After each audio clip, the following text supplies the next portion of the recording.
Saya percaya, saudara, orang-orang yang militan dalam Tuhan. Saya suka begini, saudara. Hujan boleh hujan, tidak masalah. Banyak orang butuh hujan, saudara. Tapi kita butuh Tuhan. Amin, saudara. Nah, mari kita belajar firman Tuhan. Malam hari ini saya mau bagikan sebagian dari firman Tuhan. 3 ayat yang saya mau bagi buat saudara sekalian pada malam hari ini. Mari buka bersama dengan saya Efesus pasal 3 ayat yang ke-19. Surat Efesus pasal yang ketiga ayat yang ke-19. Efesus 3 ayat yang ke-19 dikatakan, dan dapat mengenal kasih itu sekalipun ia melampaui segala pengetahuan. Lalu kalimat berikutnya, firman Tuhan berkata, aku berdoa supaya kamu dipenuhi di dalam seluruh kepenuhan Allah. Alkitab mengatakan, Paulus berkata, aku berdoa supaya kamu dipenuhi di dalam seluruh kepenuhan Allah. Seluruh kepenuhan Allah. Apa artinya itu? Amplified Bible menerjemahkan dengan kalimat, may have the richest measure, suatu ukuran yang paling kaya of the divine presence, dari hadirat ilahi. Paulus berdoa supaya kamu memperoleh ukuran yang paling kaya, porsi yang paling kaya dari hadirat ilahi, and become a body, dan menjadi satu tubuh, wholly filled and flooded with God Himself, yang dipenuhi seluruhnya, bahkan dibanjiri oleh Allah sendiri. Indah sekali ungkapannya. Paulus berkata, supaya kamu dipenuhi di dalam seluruh kepenuhan Allah. Dan dia berkata, itu artinya supaya ukuran porsi yang paling kaya dari divine presence, hadirat yang ilahi itu memenuhi kamu, bahkan engkau dipenuhi dan dibanjiri dengan Allah sendiri di dalam kehidupanmu. Luar biasa, saudara. Nah, saya katakan kemarin, kalau kita melihat perjanjian lama, Allah itu memakai akan orang-orang tertentu, memakai barang tertentu, atau memakai tempat tertentu untuk menyatakan akan kemuliaannya. Dalam perjanjian baru, dia memakai akan tubuhnya, yaitu gerejanya, saudara dan saya. Nah, kalau sampai dikatakan bahwa kita mendapatkan kepenuhan Allah, kita penuh dan dibanjiri dengan Allah sendiri, maka tidak mengherankan kalau hadiratnya itu bisa sampai menembus ke fisik kita. Mengapa orang didoakan jatuh? Itu karena manifestasi daripada kuasa Allah yang bekerja pada orang itu. Kenapa ada banyak manifestasi yang secara fisik nampak? Itu merupakan wujud daripada pekerjaan roh Allah yang begitu dominan dalam kehidupan seseorang, sehingga menjamah dia sampai ke fisiknya. Nanti kita akan melihat video dari Rodney Howard-Browne. Saudara mungkin akan terkejut bagaimana manifestasi dalam bentuk holy laughter. Orang bisa dibuat tertawa tapi keluar dari rohnya. Bukan ketawa karena geli, ada sesuatu yang geli dia pikirkan, tapi rohnya yang bersuka cita. Nah, saudara sekalian, oleh karena itu, kalau kita memperhatikan akan apa yang sering kali kita saksikan dan sering kali terjadi, sebetulnya bukan hal yang aneh. Yesus sendiri mengalami hal ini. Ketika dia sedang berjalan ke rumah Yairus, ketika anaknya sakit dan akhirnya mati, di tengah jalan ketika orang banyak itu mendesak dia, ada seorang wanita yang Alkitab katakan sudah 12 tahun sakit, dia pendarahan dan uangnya dihabiskan untuk pergi berobat dan tidak ada yang bisa menyembuhkan penyakitnya. Lalu wanita ini berkata, asal aku jamah jubahnya maka aku akan disembuhkan. Nah, aneh sekali ketika dia menjamah jubah daripada Yesus, Alkitab berkata, Anda periksa dalam Alkitab saudara, Yesus tahu ada sesuatu tenaga, power yang keluar dari tubuhnya, sampai dia bertanya, siapa yang menjamah aku?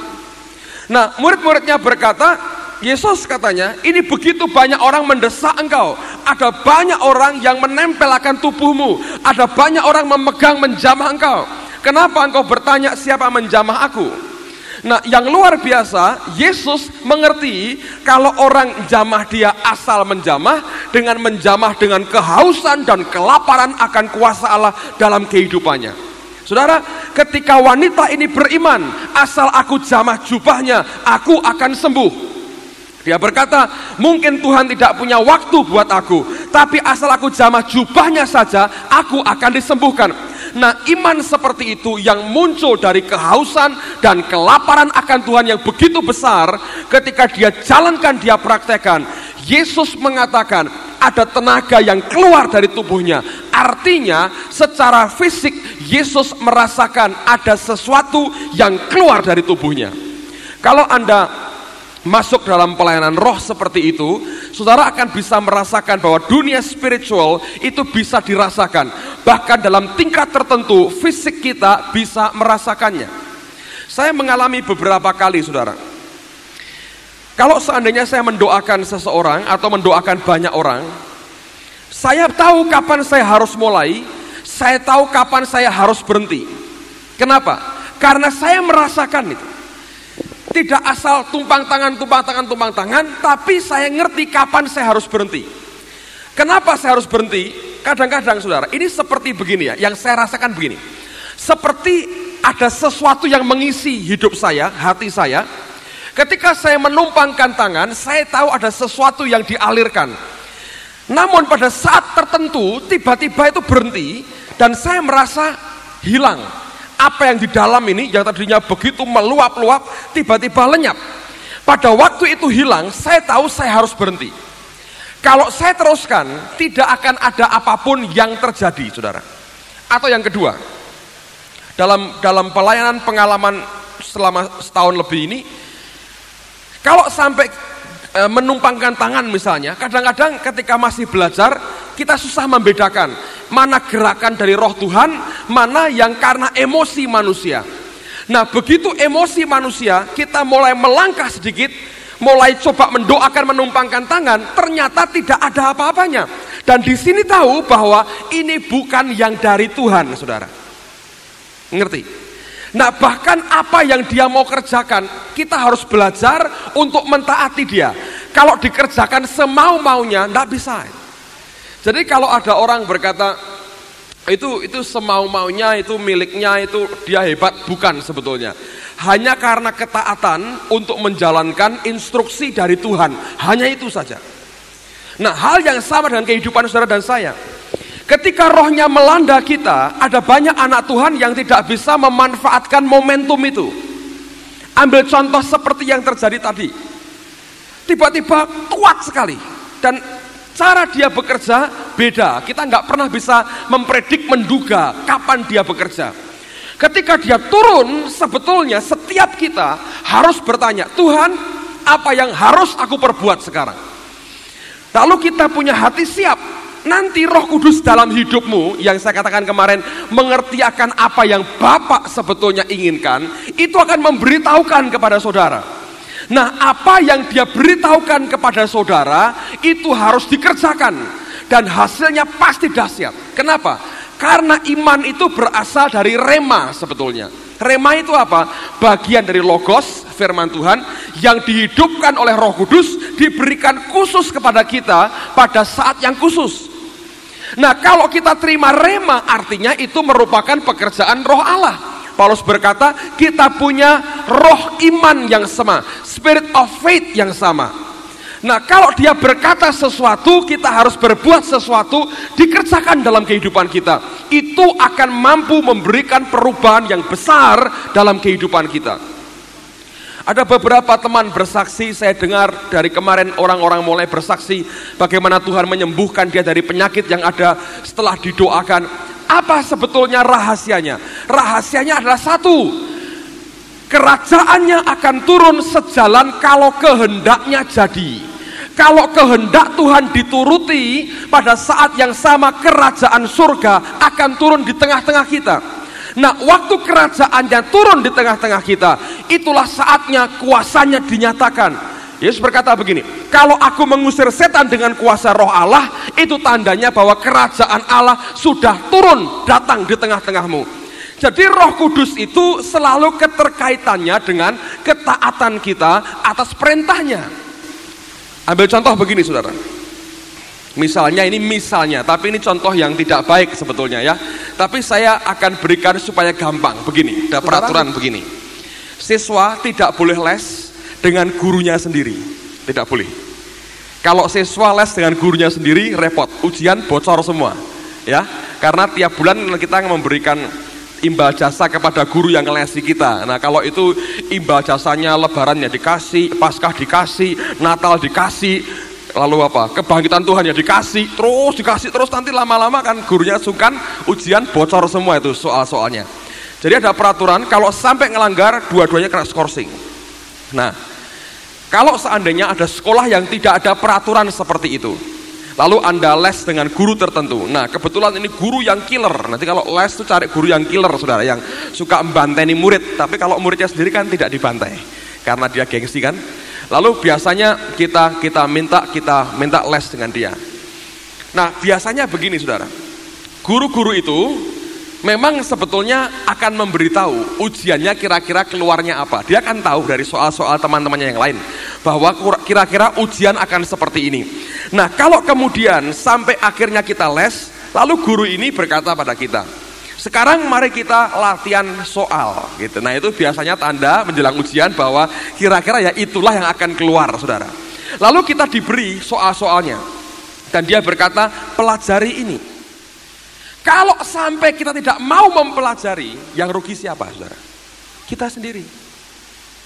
Ya gurunya juga nggak enak. Loh, kenapa murid itu gagal? Padahal sebetulnya dia sudah beritahu, ini loh ujiannya seperti ini. Dengan Tuhan hal yang sama terjadi. Nah, saya diberitahu begini, saudara. Ketika saya di SMP di Dominico, itu beberapa guru saya menjelang ujian akhir dan mau tes ke Loyola, kami diberi pelajaran khusus ekstra. Dan tanpa mereka memberitahu bahwa itu ternyata pelajaran itu adalah materi ujian untuk masuk Loyola. Saya sudah dengar kabar burung banyak, tapi nggak terlalu yakin. Tapi pada waktu saya berkata begini, baiklah saya pelajari semua, saya pelajari. Jadi saya pelajari habis-habisan semua materi tambahan yang mereka beri. Ketika ujian masuk Loyola, rata-rata saya hampir 9, saudara. Langsung diterima. Lalu kemudian ada cerita lagi. Waktu saya masuk Loyola, diberi sudah ikut pelajaran, ini kepala sekolahnya ngomong begini, banyak orang yang gagal masuk Loyola karena gagal waktu wawancara. Nah, dia memberitakan satu hal, membocorkan rahasia untuk masuk Loyola. Saya pengen tahu masih berlaku, ada yang mau ke sana, dengar saya baik-baik, saudara. Kepala sekolah saya berkata begini, seorang pastor, dia berkata begini, kalau mau diterima di sini, dalam wawancara kalau ditanya, kenapa kamu mau masuk Loyola? Jawab, ada satu jawaban kunci yang langsung bisa membuat kamu diterima kalau ujianmu berhasil. Apa itu? Karena kalau mereka dulu 2 ujian, tertulis dan wawancara, dan yang banyak kali gugur wawancara. Nah, kalau wawancara tanya, kenapa mau masuk Loyola? Jangan bilang, oh ini sekolahnya bagus, begini-begini. Kami sudah tahu memang sekolah kami paling bagus. Jadi tidak perlu dipuji, begitu-begitu sudah tahu. Yang membuat kami akan pasti menerima Anda adalah, kalau kamu berani berkata begini, karena saya ingin meneruskan di perguruan tinggi. Nah, itu tujuan pendidikan ini. Kalau kamu kelak mau sekolah di perguruan tinggi, pasti berkata gitu, saya terima. Pada waktu itu ada seorang teman yang 2 tahun di bawah saya. Dia sudah berhasil dalam tes di lesannya, tertulisnya, tinggal dia harus ikut ujian tes wawancara. Saya beritahu, satu rahasia saya beritahu. Saya bilang, nanti kalau kamu ditanya ini, jawab ini, jangan jawab yang lain. Ketika dia jawab, saudara, walaupun ujiannya itu pas-pasan, diterima. Waduh, bunga yang tak karuan, saudaraku. Lompat-lompat, terima kasih. Kenapa? Saya membocorkan rahasia dari sekolah itu. Ngerti? Roh Kudus itu kerjaannya sama. Bukan dengan konotasi negatif, tidak. Dia akan tahu apa yang dalam hati Bapa. Yang paling ngerti manusia kita siapa? Roh kita. Yang paling tahu akan Allah siapa? Roh Allah.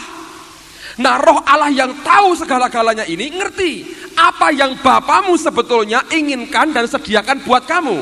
Ketika kita dibawa masuk dalam hadirat Tuhan, itu tanggung jawab pemimpin pujian, pemain musik berat sekali.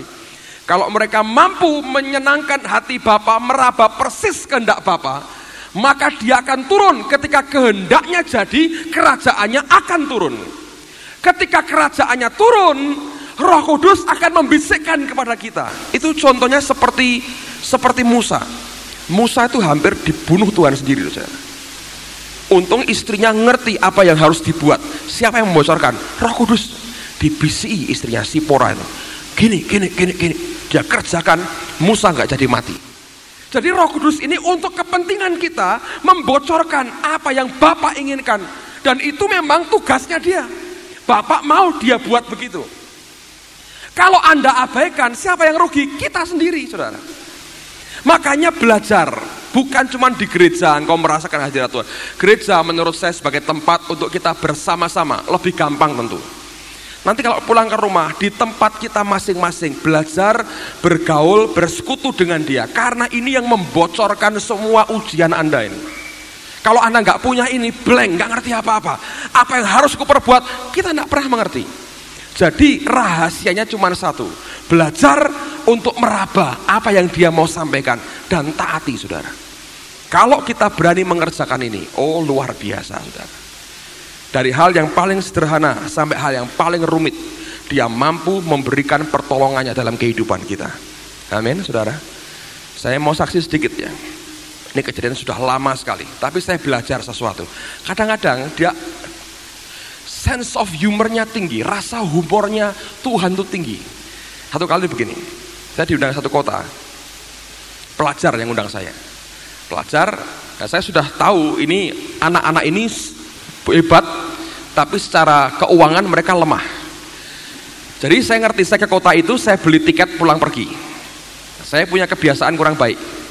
Kalau pergi-pergi tidak pernah periksa dompet saya. Ini ada uang atau tidak, kadang-kadang nggak periksa, langsung pergi, saudara. Ya, itu agak menyulitkan kadang-kadang.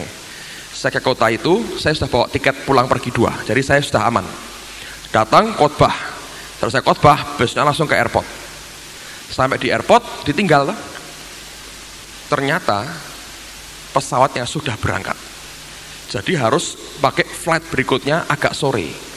Saya bilang nggak apa-apa lah, saya tunggu di airport. Ya, tapi karena Bapak salah, Bapak harus bayar denda. Ya, berapa dendanya?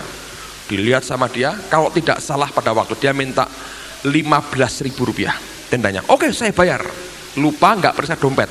Saya lihat dompet saya itu tinggal uang 5.000, saudara. Kaget saya. Zaman itu saya belum punya kartu kredit, jadi saya hanya mengandalkan uang cash. Saya buka cuma 5.000, kurang 10.000. Tutup lagi dompetnya. Ya, saya bayar nanti ya. Oh boleh katanya. Masukkan dompet lagi, bingung saya mau kemana. Saya telepon teman, pada waktu itu koin telepon 50 rupiah. Saya ada 2 telepon. Saya telepon sekali, saya puter, koinnya masuk nggak nyambung, saudara. Jadi itu telepon korupsi. Mau terima uangnya nggak mau jasanya, saudara. Masuk. Telepon bisa korupsi. Yang kedua saya coba telepon lain, masuk akhirnya. Ini koin terakhir tuh. Masuk koin terakhir, saya bilang saya terlambat, tolong dijemput lagi.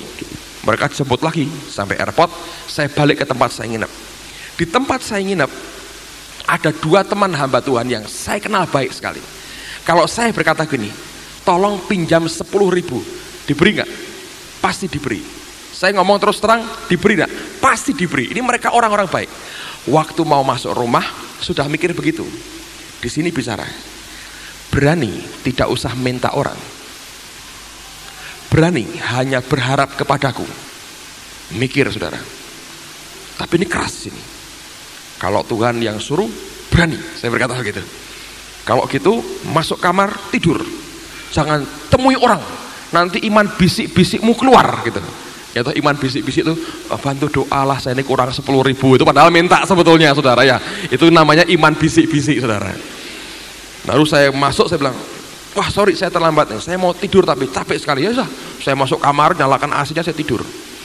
Sore saya mandi, dijemput saudara. Jemput berangkat nih. Sampai mau ke airport, saya angkat tas saya lagi. Saya bilang, Tuhan, saya nurut. Teman saya 2 sudah pulang, nggak ada orang lagi. Jadi saya melangkah, setiap langkah kaki saya itu beratnya luar biasa rasanya, saudara. Mau ke mobil itu beratnya luar biasa. Ngerti ini sampai di airport kelantar lagi. Mau mengharapkan siapa? 10.000 itu kalau nggak punya, saudara, sama dengan 100 juta sama saudara. Pada waktu itu betul nggak ada.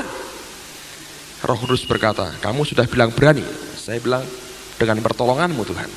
Lalu saya jalan saudara. Masuk mobil, tutup dalam nama Yesus. Boom. Berangkat, saya bilang. Saya nggak ngerti, tidak mikir apa. Terus mulai keluar mobilnya. Ketika mau keluar halaman, ada orang anak muda ngejar, teriak-teriak sama saya. Pak Agung, katanya.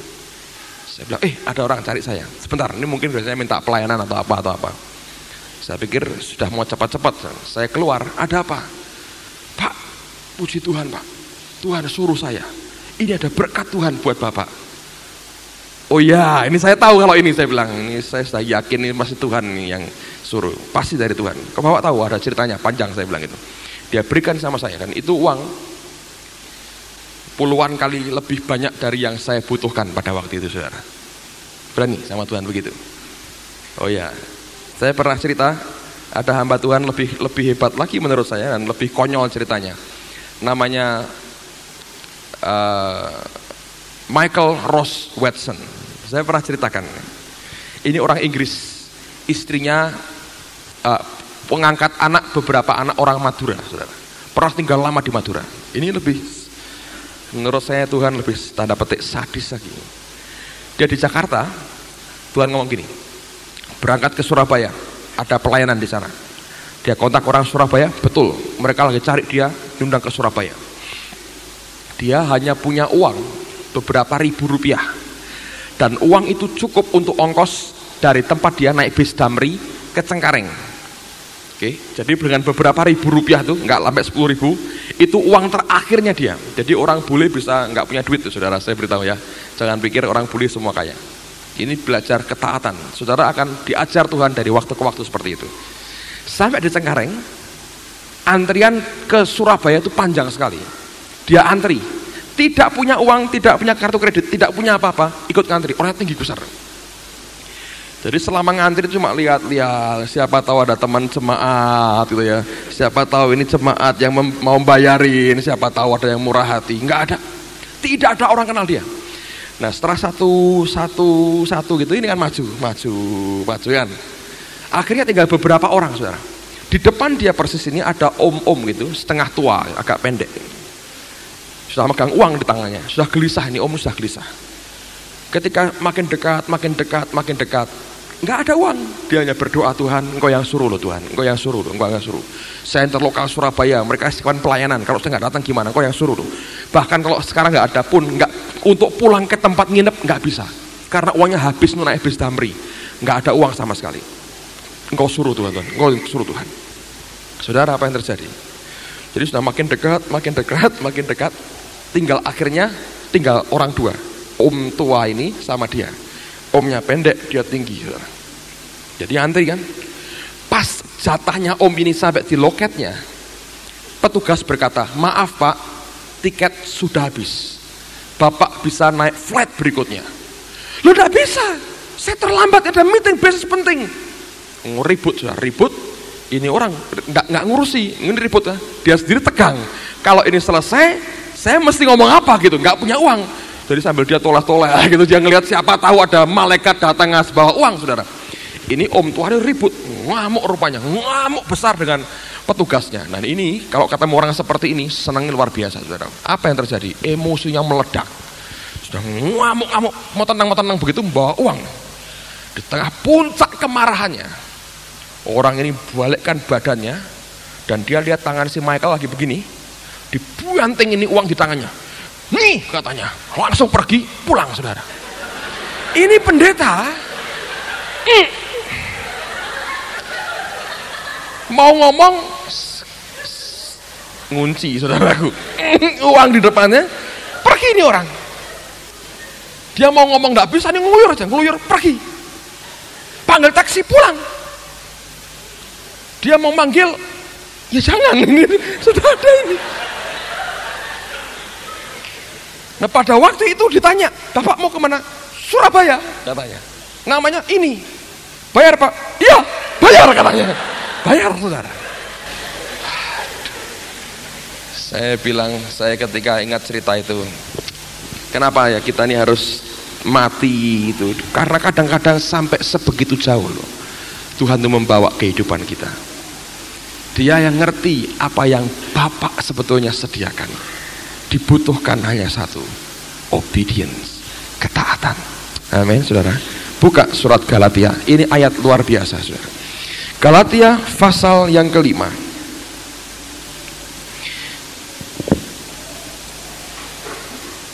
Galatia pasal yang kelima, ayat yang ke-16. Galatia 5 ayat yang ke-16. Maksudku ialah hiduplah oleh roh, maka kamu tidak akan menuruti keinginan daging. The Living Bible menerjemahkan kalimat pertama, hiduplah oleh roh, dengan kalimat yang bagus sekali. Saya bacakan buat saudara. Obey only the Holy Spirit instruction. Taati hanya instruksi daripada Roh Kudus saja. He will tell you where to go and what to do. Ia akan memberitahukan kepadamu kemana engkau harus pergi dan apa yang harus engkau kerjakan. Luar biasa.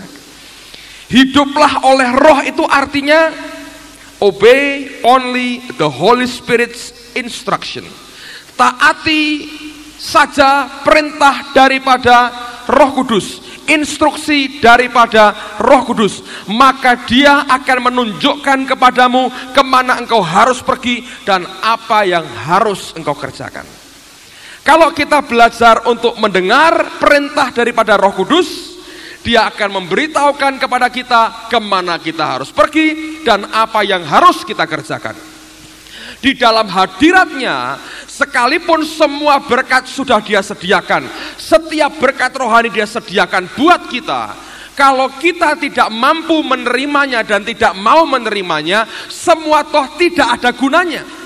Nah, Alkitab berkata taati hanya perintah atau instruksi Roh Kudus saja, maka Dia akan memberitahukan kepadamu kemana engkau harus pergi dan apa yang harus engkau kerjakan. Ketepatan kita melakukan apa yang Dia perintahkan akan membuat kerajaannya datang, hadiratnya dinyatakan, dan hidup kita, suasana sekitar kita akan berubah. Saya beri contoh apa yang terjadi tadi malam, saudara. Saya memang bingung dari sejak pertama Tuhan berkata begini, langsung sampaikan firman Tuhan. Jadi saya nyampaikan aja apa yang Dia mau saya sampaikan. Setelah itu sepertinya selesai. Jadi saya nggak ngerti ini apa yang Tuhan mau kerjakan. Tapi saya belajar santai begini, saudara. Ya sudahlah, wong ini kebaktiannya Tuhan ya. Dia nggak mau berbuat apa-apa, ya sudahlah, suruh mereka pulang selesai. Saya juga enak buat saya lah. Tapi saya ngerti bahwa mesti ada sesuatu yang lain yang sebetulnya Dia sedang mau berikan buat jemaatnya. Sampai akhirnya kita mendoakan buku. Saya baru dengar kemarin malam dari Pak Marso, Ibu Puji di tengah-tengah kita, ya Ibu ya. Ada Ibu Puji ini melihat merpati yang warnanya kuning keemasan begitu ya, turun waktu kita berdoa untuk mendoakan untuk buku hadirat Tuhan. Saudara, kalau Anda datang kemarin, saudara ngerti bahwa pada waktu kita mendoakan itu, Ribkah menaikkan pujian yang tepat sekali. Nah, itu pentingnya orang dalam roh harus ngerti apa yang Roh Kudus mau. Ketika keyboardnya itu mainkan lagu yang tepat, dan itulah saat yang Dia mau. Waktu kita semua sehati berdoa, Tuhan meneguhkan ada seorang ibu yang lihat merpati yang warna kuning, simbol glory, spirit of glory, roh kemuliaan itu turun. Lalu kemudian setelah itu kita tahu suasananya berubah. Yang biasa-biasa kita tahu tiba-tiba berubah menjadi lain. Itu hadirat Tuhan, saudara. Dalam porsi yang kecil sebetulnya, dibandingkan dengan apa yang dijanjikan oleh Tuhan dalam firman-Nya, masih kecil sekali. Dan pada saat itulah sebetulnya atmosfer itu berubah, dan kita tahu Dia sedang melawat kita. Kalau pada saat-saat seperti itu engkau ngerti instruksi daripada Roh Kudus dalam kehidupan kita, saudara akan mampu tangkap apa yang Dia berikan atas kita pada hari itu. Nah, itu loh saudara pentingnya. Jadi saya mau katakan sekali lagi, sudah bukan lagi aturan-aturan yang bisa membuat kita mengerti. Makanya saya berat sekali kalau kebaktian harus diatur dengan patokan-patokan yang mati. Saya khawatir dia tidak punya ruang gerak yang bebas, saudara. Lalu akibatnya tidak pernah ada penyegaran dalam hidup kita, karena waktu penyegaran itu hanya muncul dari hadirat Allah. Saya menghargai semua liturgi yang ada, tetapi waktu kita mengenal akan Dia dan apa yang Dia kerjakan, tidak pernah kita bisa predik, tidak pernah kita bisa duga apa yang sebetulnya Dia sedang kerjakan dan Dia mau kerjakan pada kebaktian-kebaktian tertentu. Nah, saudara, saya berdoa supaya kita makin menyadari pentingnya hal itu. Taati instruksi daripada Roh Kudus. Taati instruksi daripada Roh Kudus. Ayat yang terakhir, saudara sekalian. Lihat Galatia pasal yang ke-6. Galatia pasal yang ke-6 ayat yang pertama. Galatia 6 ayat yang pertama. Saudara-saudara, kalaupun seorang kedapatan melakukan suatu pelanggaran, maka kamu yang rohani harus memimpin orang itu ke jalan yang benar dalam roh lemah lembut, sambil menjaga dirimu sendiri supaya kamu jangan kena pencobaan.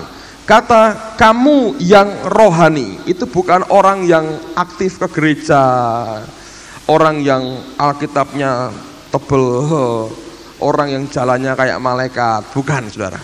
Orang yang rohani, Amplified Bible mengatakan, you who are spiritual. Apa itu spiritual?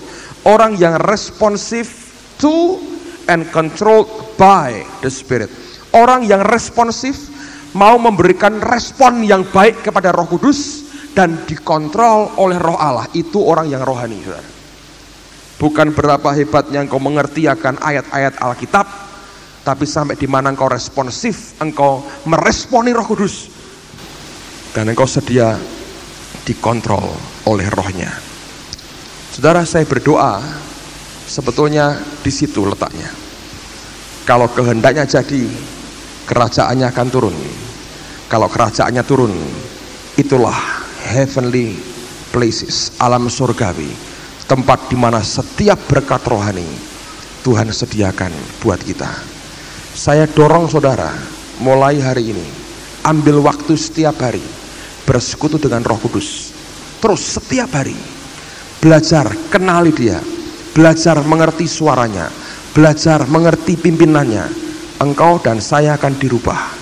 Dan kalau hidup kita ini penuh dengan hadirat Allah, dipenuhi dan dibanjiri dengan Roh Allah sendiri, saudara akan melihat kemuliaan demi kemuliaan yang Tuhan nyatakan di tengah-tengah kita. Amin, saudara. Tidak ada orang super, yang ada orang yang mau memberikan dirinya dipimpin dan dikontrol oleh Roh Allah. Seperti pipa pralon yang kosong, beri hidup kita saluran daripada Tuhanmu, saudara akan dipakai Tuhan.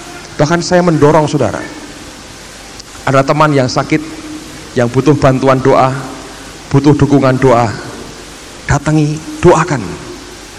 Jangan, saya panggilkan pendeta ya, itu juga bagus saudara, saya terbuka dan saya senang sekali.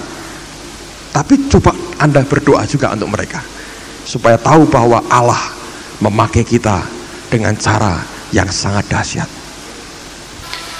Saya mau ajak Anda belajar sesuatu. Dengar baik-baik. Hari ini sebetulnya Allah mengajar banyak hal langsung kepada kita. Saudara perhatikan, hari yang pertama kita diganggu hujan luar biasa. Saat video diputar keras sekali. Saudara tahu ini belum ditutup sehingga atap sengnya itu menggema bunyinya keras sekali. Hari yang kedua kita belajar aneh sekali. Saat menjelang terakhir waktu berdoa untuk buku, malah dia turun melawat. Waktu kita mulai kebaktian, tiba-tiba satu karakter yang lain yang membuat kita berbahasa roh dengan, saya tahu seperti orang perang, Dan itu yang mendorong keluar dari hati saya berkata, hujan berhenti. Berhenti, saudara. Bukan orang, God, Tuhan. Spirit of faith itu menciptakan boldness, keberanian. Saya teringat zaman tahun 79, Morris Sirlo buat KKR di Stadion Utama di Senayan. Hujan keras sekali. Dan dia berdoa hujan berhenti. Itu aneh sekali. Di stadion itu kering, di sekitarnya basah, saudara. Boldness, keberanian. Tuhan disebut sebagai El Gibor, Allah yang perkasa. Dari mana itu? Keberanian seperti itu. Bukan keberanian manusia. Manusia tidak bisa, saudara. Boldness dari Tuhan. Yang kedua, saya bersyukur Tuhan mengajar kita sesuatu yang indah sekali malam ini. Seperti gelombang yang nyapu bergerak. Luar biasa. Itu milik saudara dan saya setiap hari. Setiap hari. Amin, saudara. Oh, dia bergelombang turun di tengah-tengah kita. Every day. Saya percaya setiap minggu itu milik kita. Asal kehendaknya jadi, kerajaannya akan ditegakkan. Saudara akan lihat manifestasi dari hadiratnya. Sejak Oktober yang lalu, tahun 92, Roh Kudus bicara pada saya,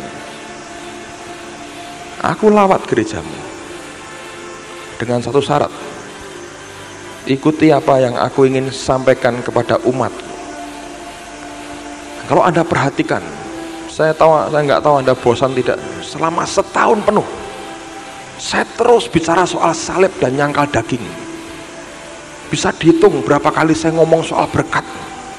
Terus. Kenapa? Saya beri Anda itu kuncinya sebetulnya. Hanya di situ, saudara. Kalau kedagingan kita masih kuat, tidak bisa dia bawa kita sampai ke dasar. Ingat, dia tidak pernah percaya orang yang hidup. Dia percaya pada orang yang sudah mati bagi dirinya sendiri. Hanya itu saja. Secara pendengaran telinga, lebih enak kalau saya bicara tentang seperti 3 hari ini, pengalaman-pengalaman dengan Tuhan. Lebih enak. Lebih tidak enak saya kalau bicara soal salib, soal nyangkal daging, soal darah, soal korban. Padahal sebetulnya itu intinya, saudara. Kalau sungguh mengerti apa hakikatnya itu, saudara tahu luar biasa. Alkitab berkata, Yesus, the Holy Spirit from within, Roh Kudus yang dari dalamnya, yang mendorong dia ke padang gurun. Tahukah saudara, ayat itu tuh artinya begini. Secara kemanusiaan, bukan Yesus yang berkehendak ke sana. Artinya Yesus tidak berkehendak ke padang gurun. Tapi Roh Allah berkehendak ke padang gurun. Tapi karena Yesus belajar mati dari kedagingannya. Kok tahu dari mana? Ingat, waktu dia dibaptis, Bapak berkata, inilah anakku yang kukasihi, kepadanya aku berkenan. Dalam bahasa aslinya, tata bahasa yang dipakai itu, kepadanya aku berkenan, itu bukan pada saat itu dia berkenan, tapi selama hidupnya ini aku berkenan. Kapan itu? Sejak lahirnya sampai dibaptis, dia berkata aku berkenan. Jadi bukan pada waktu dia dibaptis terus Bapak berkenan karena baptisannya. Bukan hanya karena baptisannya Bapak berkenan. Rupanya selama hidupnya 30 tahun itu dia berkata aku berkenan kepada anakku ini. Dari mana perkenan itu? Ketika kedagingan kita dikikis makin habis, makin lenyap, kita ikuti perintah the Holy Spirit from within, Roh Kudus yang dari dalamnya mendorong kita. Saya beritahu saudara, setiap kali engkau masuk kamarmu, pejamkan mata, engkau berdiam diri dan berkata, Roh Kudus, saudara akan tahu dia ada bersama dengan engkau. Dan engkau bisa merasakan, tidak usah heran kenapa berdoa berjam-jam, bukan ngomong minta-minta berjam-jam, saudara. tetapi persekutuan dengan Dia. Salomo berkata, jangan tergesa-gesa keluar dari hadapan rajamu. Jangan tergesa-gesa keluar dari hadapan rajamu. Kalau engkau belajar tinggal dan diam dalam hadiratnya, jangan tergesa-gesa pergi, saudara. Di situ ada kemuliaan, di situ ada anugerahnya. Amen, saudara.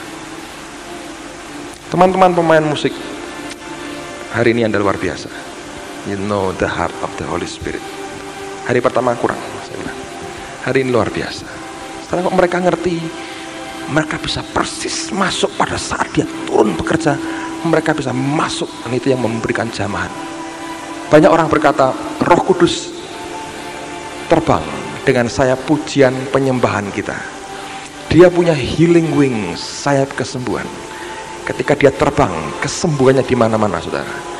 Seperti gelombang turun melanda kita. Itu milikmu setiap hari, saudara. Amen. Ingat, bukan di Gibeon, bukan di Gunung Sion, di Bait Allah Salomo. Shekinah dinyatakan, Chabot, His visible splendor, kelihatan. Saya berdoa, mulai malam hari ini, saudara pulang, berkata, Roh Kudus, sorry, selama ini saya diamkan kamu bertahun-tahun. Saya hanya pakai engkau untuk bahasa lidah keras-kerasan sama tetangga. Amin. Nggak lebih dari itu. Ngomong sorry, saudara ya, itu menyudutkan dia. Bicara dengan dia, ini luar biasa.